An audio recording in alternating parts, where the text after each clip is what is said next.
Jangan pernah putus asa soal perut. Anak muda, perut ini urusan Allah, bukan urusanmu. Rezekimu Allah yang ngatur. Rezekimu Allah yang ngatur. Tidak boleh kau campur itu rezeki. Ajal, jodoh, maut, jodoh Allah yang ngatur. Biar bukan jodohmu, tidak ketemu kau kalau tidak jodoh. Kau 10 tahun pacaran bukan jodohmu, tidak jodoh. Baru 1 malam pacaran tertangkap hansip, nikah. Jodoh. Gimana caranya? Nah, bapakku orang miskin. Bapakku bilang, sekolah kau nak. Saya miskin tapi Tuhanmu kaya. Tidak boleh kau berhenti sekolah. Jangan pernah putus asa soal perut. Anak muda, perut ini urusan Allah, bukan urusanmu. Rezekimu Allah yang ngatur. Rezekimu Allah yang ngatur. Tidak boleh kau campur itu rezeki. Ajal, jodoh, maut, jodoh Allah yang ngatur. Biar bukan jodohmu, tidak ketemu kau kalau tidak jodoh. Kau 10 tahun pacaran bukan jodohmu, tidak jodoh. Baru 1 malam pacaran tertangkap hansip, nikah. Jodoh. Kau juga cewek, jangan mau dipacar-pacari sama cowok modal silver queen 10.000 dibawa malam minggu, testosteron 1 botol, roti 1, autan 2, pakai sabun nyamuk, dibawa di pinggir jalan lapangan nonton pret. Aku percaya itu cowok. Gunung kan kudaki, lautan ku seberangi, masjid kau lewati, pret. Woi cewek, jangan kau mau dicocok pacar-pacari cowok. Sudah 3 tahun kau dipacari, tidak dinikah-nikahi. Motor aja itu 1 tahun sudah lunas cicilannya. Kau 3 tahun dipakai gratis, dalam bodoh. Minta kau sama dia, cowokmu, nikahi saya. Kalau kau tidak mau, saya nikah sama laki-laki lain. Kau juga cowok, jangan kasih bodoh-bodoh cewek. Ya, teman-teman gagah, mana buktinya? Apa kau minta bukti? Bukti minta kancing baju. Cewek, kalau dia bilang cowokmu mana buktinya, ambil kertas bermeterai. Saya Rahmawati berjanji sepenuh hati akan menunggu lelaki yang namanya Rahman. Setelah dia kerja dan menghafal 30 juz, saya terima lamarannya apapun alasannya. Bismillah, yang berjanji Rahmawati. Itu boleh kau dituntut kalau kau ingkar janji, ada materainya.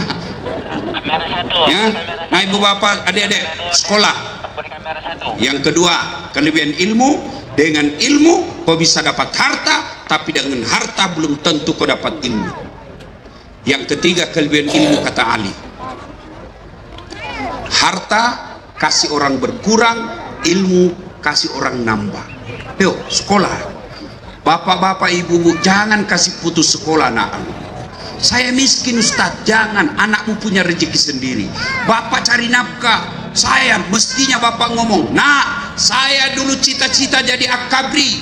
Nak, saya cita-cita jadi dokter, tapi putus sekolah karena nenekmu tidak bisa. Sekarang kau yang harus lanjutkan cita-citaku. Kau sekolah sampai kapanpun, saya siap biayai kau. Jangan putus asa soal rezeki. Masing-masing kita punya rezeki. Yuk sekolah deh baik-baik. Ya, tahu cica? Tahu cica ibu? Apa dimakan cica? Masuk akal enggak? Masuk akal. Bagaimana caranya? Cicak cuma di dinding jalan-jalan, nyamuk terbang. Di mana ketemu? Satu ada sayapnya, satu tidak ada. Tapi lagu kita mengajarkan dulu waktu kecil, lagu akidah. Cicak-cicak di dinding, diam-diam merayap, datang seekor nyamuk. Nyamuk yang datang. Lagu tidak bilang cicak lompat ke nyamuk. Setengah mati cicak. Sholatullah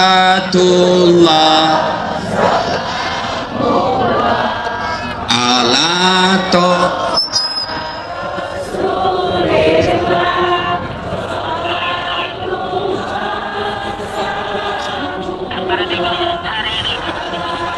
Sin habibillah. Sudah, karena waktu yang sangat terbatas. Usia 40 tahun Nabi mulai cemas. Kenapa ini orang Mekah menyembah berhala? Kok nyembah patung? Empat Tuhannya, Latta, Manat, Uzza, Hubal. Maka Nabi pergi bersemedi, kalau bahasa Jawanya, naik ke Gua Hira. 3 hari 3 malam nggak pulang.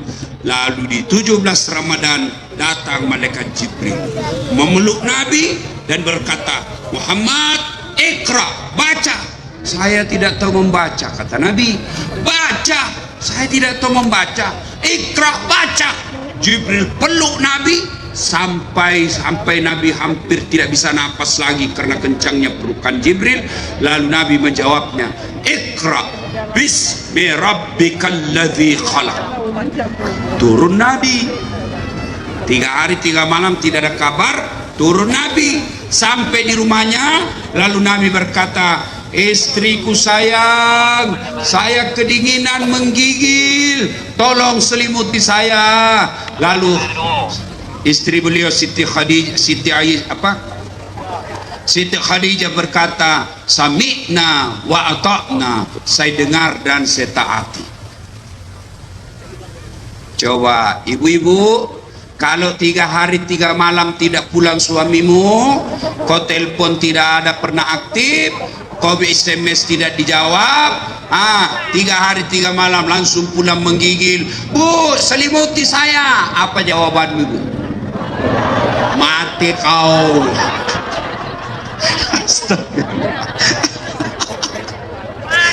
Kalian tidak diselimuti, diinterogasi. Dari mana kau? Dari mana kau?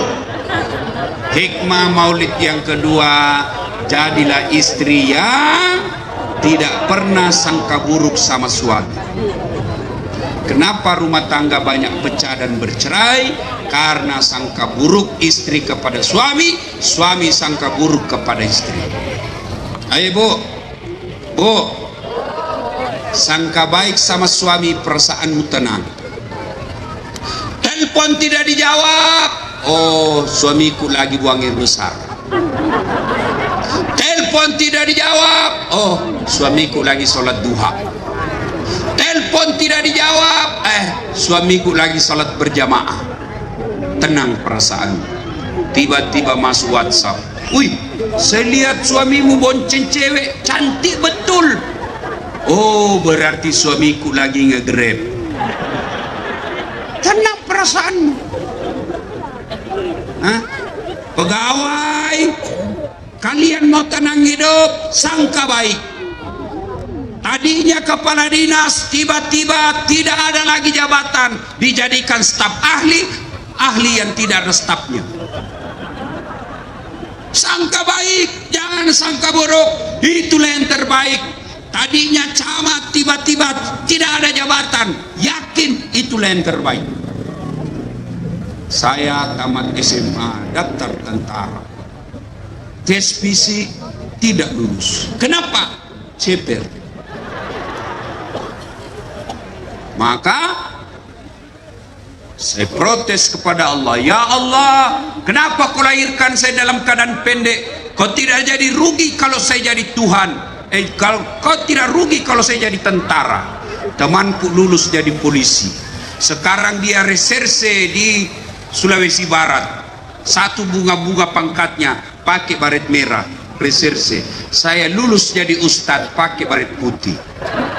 Tapi alhamdulillah dengan baret putih yang saya pakai, mulai baret hitam sampai baret merah, ku caramai kau semua. Sangka baik, sangka baik. Ya, jangan ada sangka buruk. Kalian mau tenang, sangka baik. Ibu-ibu, bagaimana kau mau tenang kalau kau selalu sangka buruk sama suamimu? Suamimu kau jadikan tahanan kota, pulang langsung periksa HP. Bagaimana suamimu tidak cepat mati kena serangan jantung? Langsung datang ke periksa HP, belum sempat dihapus semua SMS nakal. Mati didapai, mati ya. Terpaksa kau dibohongi. Siapa telepon ini? Terpaksa dibohongi. Kenapa kau selalu curiga? Istri saya, ada kawan saya waktu SD, sampai sekarang masih selalu nelpon saya. Saya mau blokir di kampung saya mau blokir, nanti dibilangi sombong. Mau diterima teleponnya, perasaannya istri tersinggung. Terpaksa aku tulis namanya di situ di HP-ku, penjual batu bata. Bunyi telepon, kata mamanya, "Hei, Ustaz, penjual batu bata." Jangan kuangkat, tagihan itu. Selamatlah saya. Suatu ketika saya bikin teh, bulan saya ceramah saya bikin teh, saya ambil itu toples ada tulisannya gula. Begitu saya tes, kenapa asin sekali? Ternyata isinya garam. Dia tulis gula. Saya kasih tahu istriku, kenapa kau tulis gula? Nah ini garam. Dia bilang, HP-mu juga lain, kau tulis lain isinya.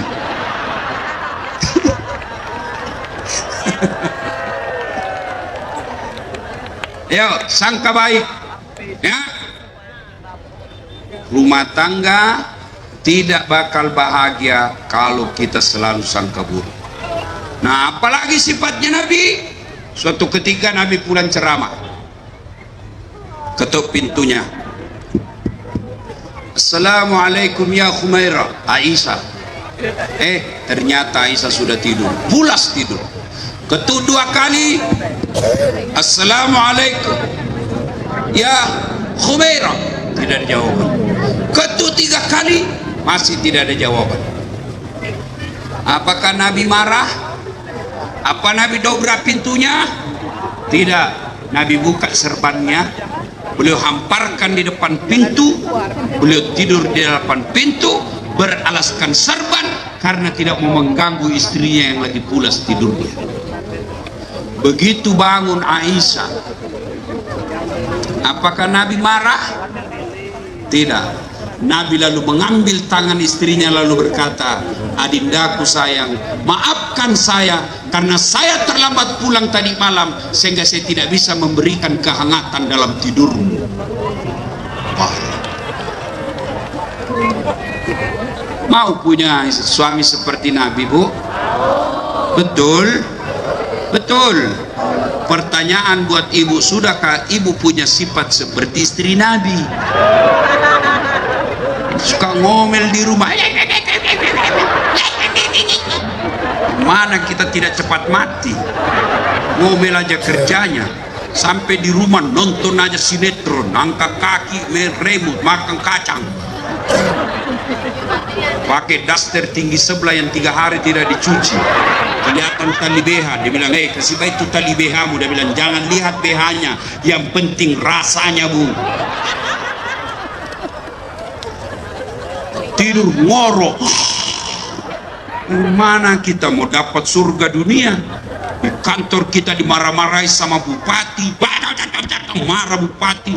Di kantor kita dimarahi sama komandan, siap salah komandan, siap salah komandan. Sampai di rumah dimaki-maki lagi sama istri. Apa enaknya kita jadi laki-laki? Yang ketawa, saya seru sini. Malas masak. Nanti cantik kalau pi pengantin. Ibu, mau ndak dirindukan surga?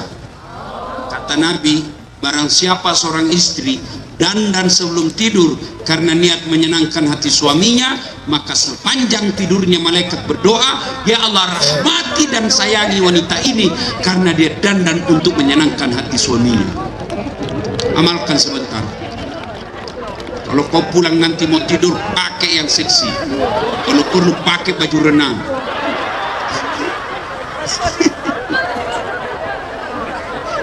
Ya, hei Bu, serius?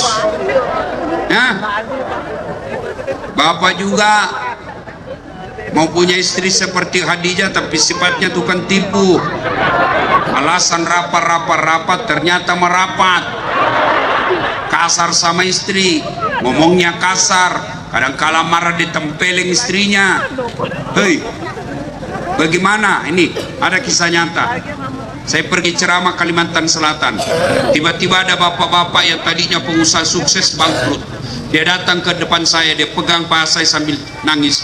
Ustadz, doakan saya. Kenapa Pak?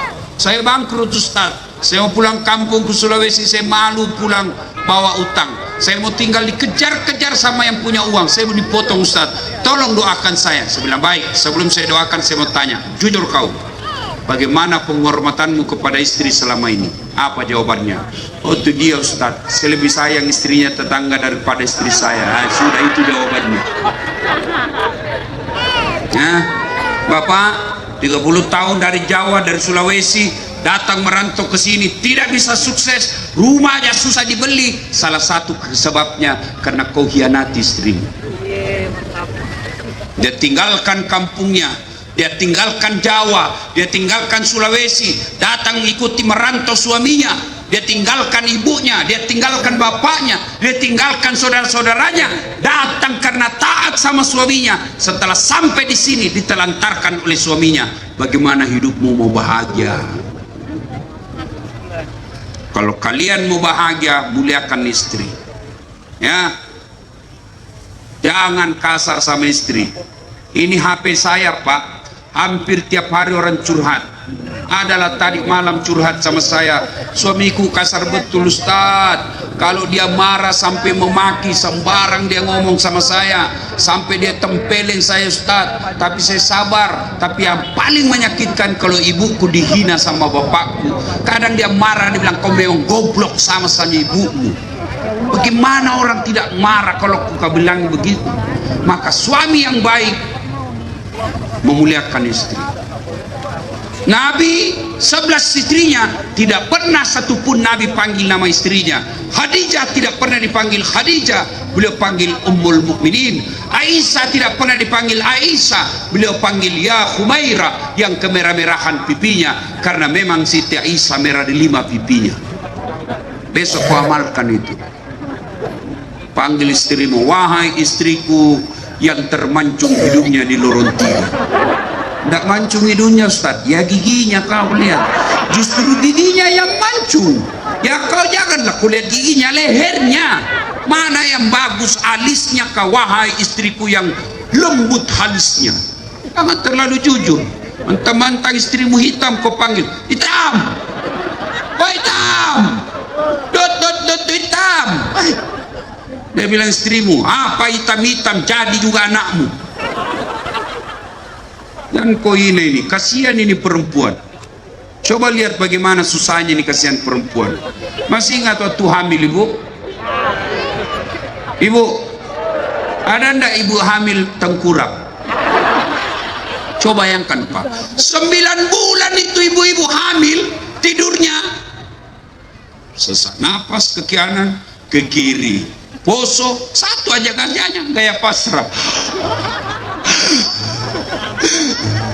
Mana ada ibu-ibu tengkurap 9 bulan, Pak. Bapak 1 minggu saja tidak tengkurap, pusing. Angkat tawa anak muda, ini urusan orang tua. Ibu, masih ingat waktu melahirkan? Ada ibu-ibu melahirkan senyum, mentang-mentang istri wali kota, keluar nak ya. Coba lihat itu istrimu ketika melahirkan. Sekali-kali lihat. Waktu melahirkan istri saya bilang, kalau ada suami kurang ngajar, suruh lihat itu istrinya melahirkan. Berapa banyak ibu melahirkan wafat gara-gara apa? Menyelamatkan anaknya. Kalian barangkali stres tapi masih sempat merokok. Yang ketawa. Coba lihat itu. Belum lagi kalau menyusui. Coba lihat itu ibu kalau menyusui. Masih ingat waktu menyusui, Bu? Masih. Ketika tumbuh giginya anakmu. Membayangkan diri sendiri.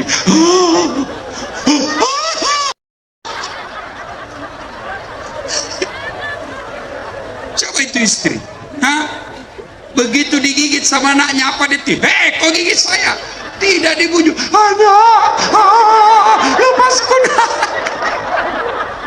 Siang anaknya, malam bapaknya. Yang ketawa anak muda. Ya, Bu. Ya. Makanya muliakan istri. Nah, karena waktu yang terbatas. Kalau cinta sama Nabi, amalkan sunnah-sunnahnya. Sunnah apa? Pertama, tidak perlu biaya, tidak kerja keras. Apa itu Ustaz? Sholat berjamaah. Maka tadi saya dengar sepanjang jalan dari bandara ada programnya wali kota yang sangat saya kagumi. Apa namanya? Apa itu? Jamase. Apa itu? Apa? Marasi. Kayak itu. Kan saya bukan orang sini, bos. Apa itu? Makmurkan masjid, rakyat sejahtera. Coba itu. Tapi biar wali kota punya program cantik dan hebat seperti ini, kalau kalian tidak ke masjid, tidak ada gunanya. Tapi alhamdulillah masjid di sini ramai, Pak. Apalagi kalau subuh penuh sampai di luar, tidak ada di dalam. Dan di dalam orang tua yang sudah pensiun, yang sudah muka-muka sakaratil maut. Akhirnya apa? Lomba batu di masjid. Itu subuh, tidak ada anak muda. Bagaimana orang mau ke masjid? Ini salah satu sebabnya. Kenapa orang malas ke masjid? Satu, karena dia tidak lihat pahalanya. Coba kalau wali kota umumkan, siapa yang datang berjamaah di masjid dikasih beras 50 kilo, pembeli pulsa 200.000. Saya yakin sholat subuh 4:30, jam 10 malam sudah penuh. Kenapa? Karena dia lihat pahalanya. Yang kedua, kenapa orang malas ke masjid? Karena dia tidak tahu pahala berjamaah. Dengar ini pahala berjamaah. Buka kitab Durratun Nasihin. Kata Nabi, kalau kalian wudhu lalu kalian datang berjamaah di masjid, melangkah kaki kananmu 1 pahala, langkah kaki kirimu dihapus dosa kecilmu. Jadi kalau rumah 300 meter dari masjid, PP 600 meter. 600 meter itu berapa langkah kaki? Kaki kanan 1 pahala, kaki kiri gugur dosa kecilmu. Berapa langkah kaki? Apalagi kalau jalan ke masjid begini. Berapa langkah kaki kau dapat? Ayo. Yang kedua, kata Nabi, kalau kalian ke masjid, tembok, pagar, dinding, aspal, semua jadi saksi. Dia akan berkata, ya Allah, jangan kau masukkan dia neraka, masukkan dia surga. Saya saksinya, tanggal 30 dia datang berjamaah di masjid. Itulah sebabnya Rasulullah menganjurkan, ketika kalian sholat sunnah di masjid, tiap 2 rakaat pindah, 2 rakaat pindah lagi, 2 rakaat lagi pindah. Supaya apa? Tambah banyak saksimu di akhirat nanti.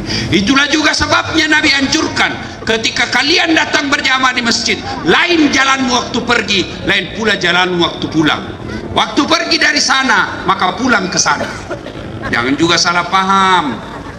Mentang-mentang sudah dengar begini, sebelum dia ke masjid, ke bandara dulu, keliling ke pasar, lapangan sepak bola, baru datang sini. Begitu datang sudah selesai sholat, beleng-beleng.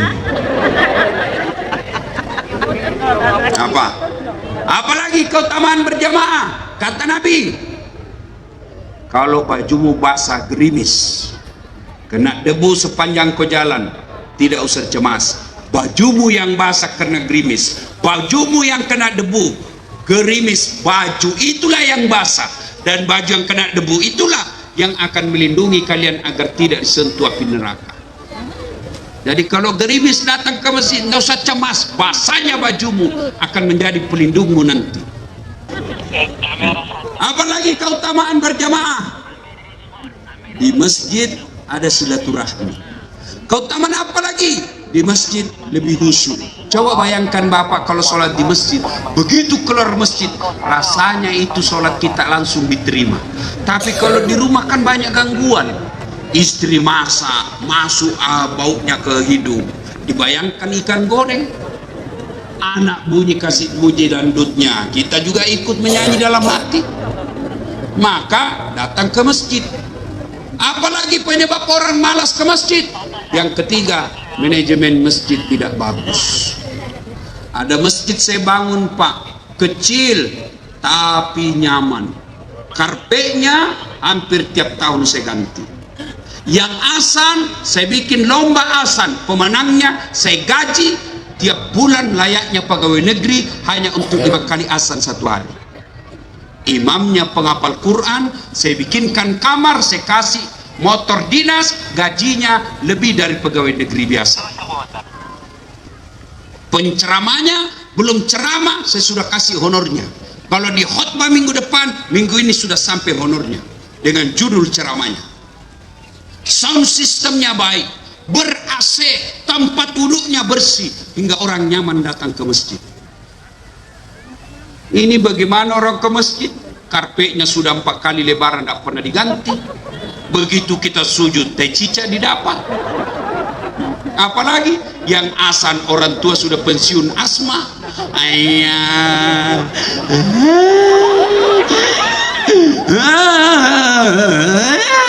Dia bilang anakmu, itu lagi orang tua yang asan, itu lagi bikin jengkel. Bagaimana anak muda ke masjid? Yang ceramah neraka aja dibahas. Mulai dari salam pertama sampai terakhir neraka terus dicerita.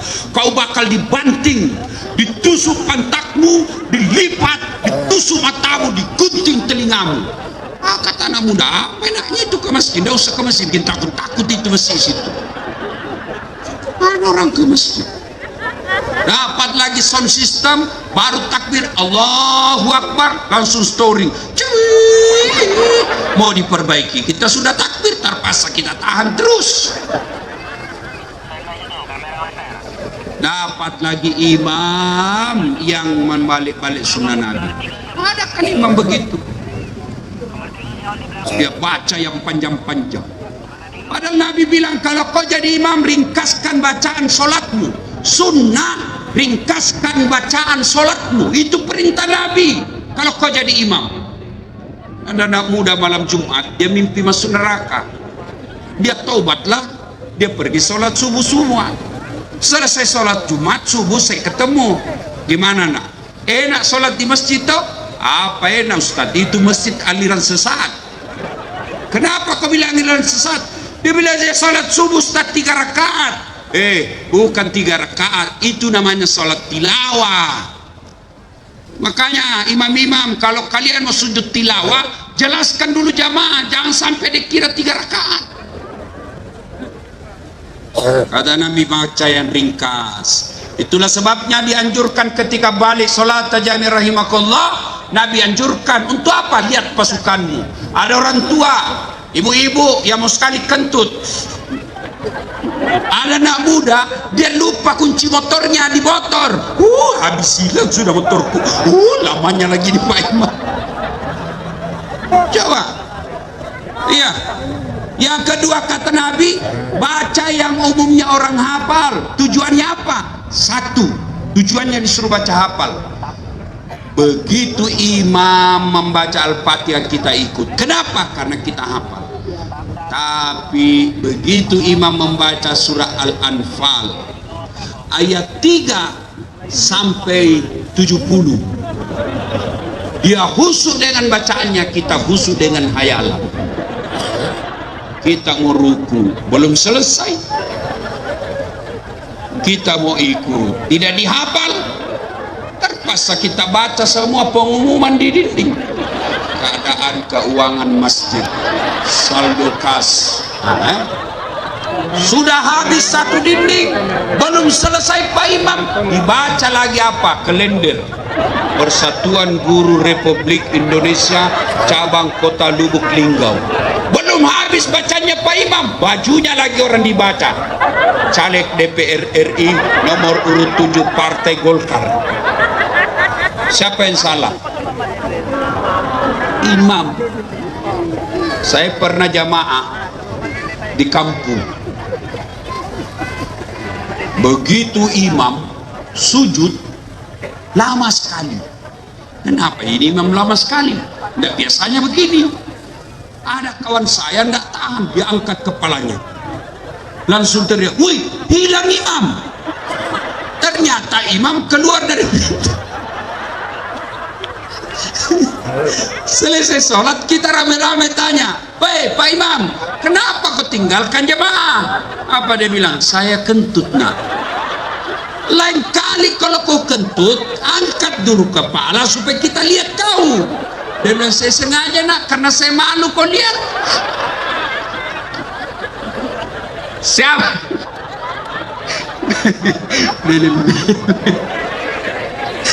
Siapa yang salah? Siapa salah? Imam. Makmum juga harus tahu aturan. Imam ada aturannya, makmum juga ada aturannya. Tolong kalau datang ke masjid, itu Nabi sunnahkan pakai pakaian yang bagus. 2, sikat gigi terutama kalau subuh. Bayangkan kalau kau baru bangun, kau salam, orang balik ke kanan, kau balik ke kiri, selalu kau menguap sampai mati dan tidak lupa itu gigimu. Yang kedua kata Nabi, kalau kau jadi makmum, itu sunnah pakai parfum, itu sunnah. Dan kalau datang ke masjid, jangan kau paksakan paham dan keyakinan. Ada orang pas sholat jamaah mulai takbir, dia ganggu kita, kayak dia mau gigit kita punya telinga. Allah Akbar. Apa itu? Baca Al-Fatihah kayak ada di telinga kita. Ya, santai kok cowok. Yang paling menjengkelkan lagi itu kalau dia tidak kasih tahu kita itu jari-jari kaki, ada kan yang begitu, dikasih pindah jari-jari, dia kasih pindah lagi, kasih pindah, dia kasih pindah lagi. Saya jengkel. Selesai sholat, kenapa diinjak kaki itu? Kau lihat salah, kenapa kau kesentuh-sentuh kaki? Supaya saf jamaah rapat Ustaz. Sini, kalau kau mau saf jamaahmu rapat, bukan kakimu kasih jempol, tapi apa? Nih, bahumu. Kalau bahu rapat pasti saf rapat. Tapi kalau jari-jari kaki rapat, belum tentu saf rapat.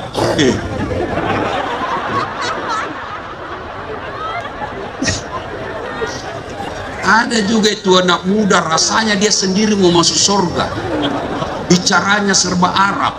Afwan, jazakallah khair, kaifa haluk ya akhi, ya ukhti.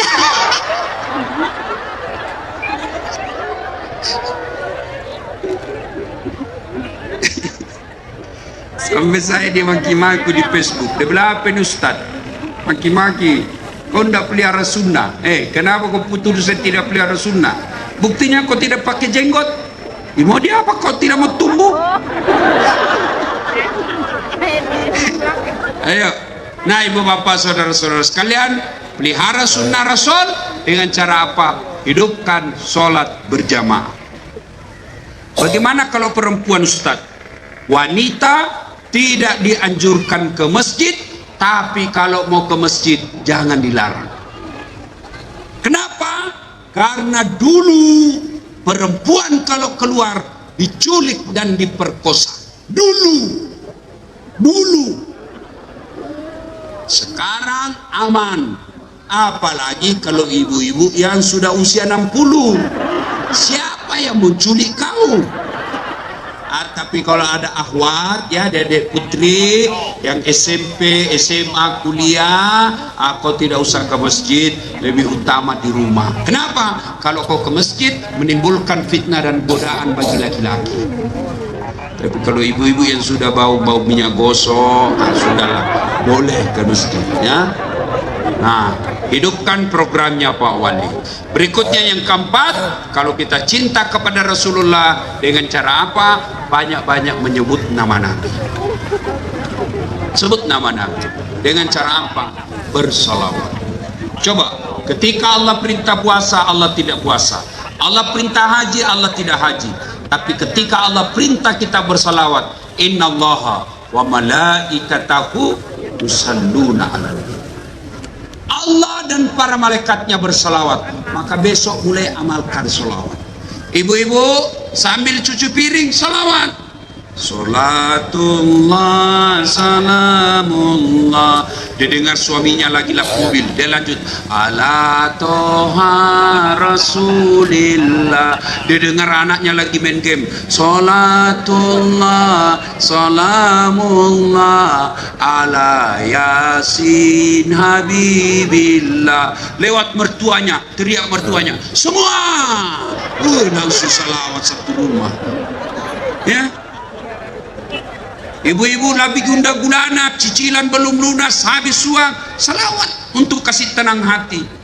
Datang suamimu marah-marah, salawat supaya dia tenang juga. Ayo datang. Ya Nabi salam alaika, ya Rasul salam. Nggak jadi marah, dia ikut salam alaika. Coba ibu-ibu, suamimu mau tidur usap-usap kepalanya, ya Habib salam alaika. Tenang perasaannya, ya. Ini tidak mentang-mentang suaminya sudah pensiun sakit-sakit, tidur suaminya dia usap kepalanya. Lagunya apa? Bila Israel datang menjemput. Nah, ibu bapak, saudara-saudara sekalian, karena waktu yang sangat ringkas, insya Allah lain waktu dan kesempatan kita akan lanjutkan. Lanjut. Belum puas? Memang saya bukan laki-laki pemuas.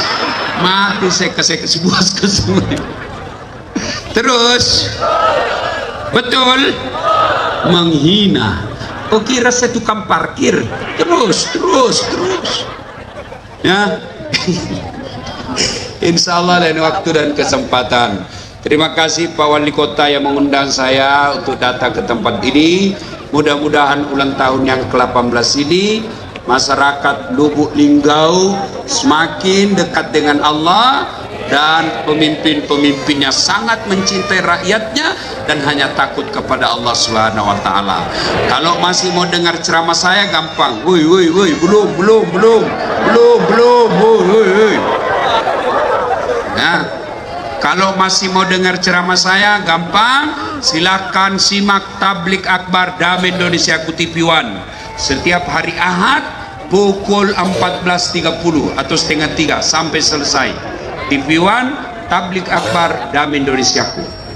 Tapi agak lama nunggu, 1 minggu baru muncul. Maka ada ceramah yang setiap saat boleh ditonton, 24 jam boleh.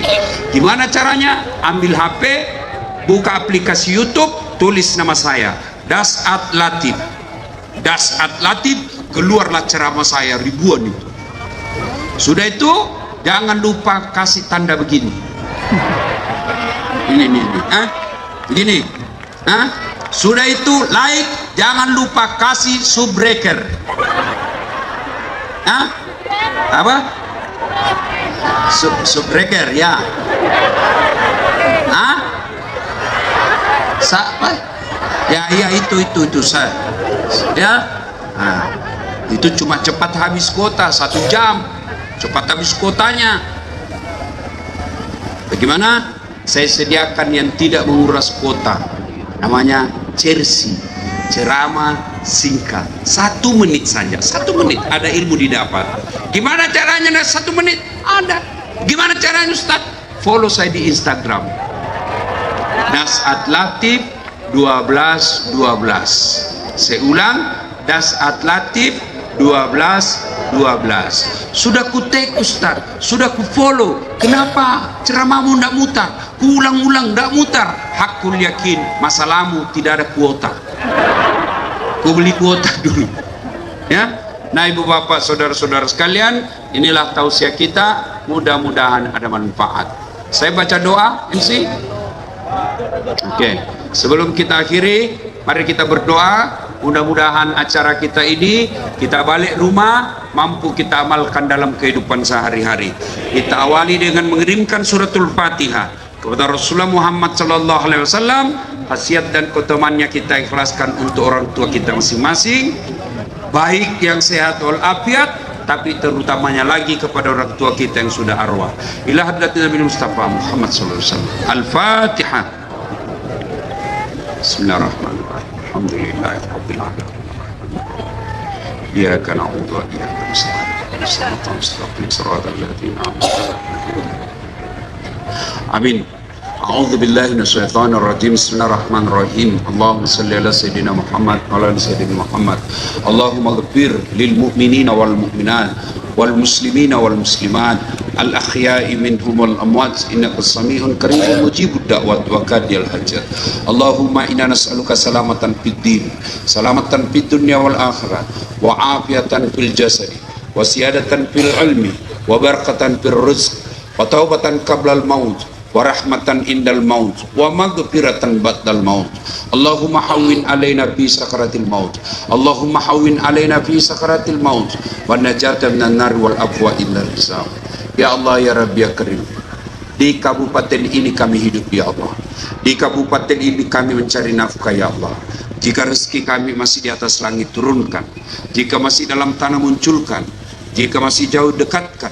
Jika masih sedikit, cukupkan. Dan yang lebih penting, ya Allah, berkahkan. Ya Allah, ya Rabbi, ya Karim, berikanlah hidayah kepada pemimpin-pemimpin kami di kabupaten ini, ya Allah. Tunjukkanlah kepada mereka yang hak adalah hak, dan berikanlah kemampuan kepada mereka untuk melaksanakan yang hak itu. Dan tunjukkanlah kepada mereka yang batil adalah batil, dan berikanlah kepada mereka kesanggupan untuk memerangi kebatilan itu.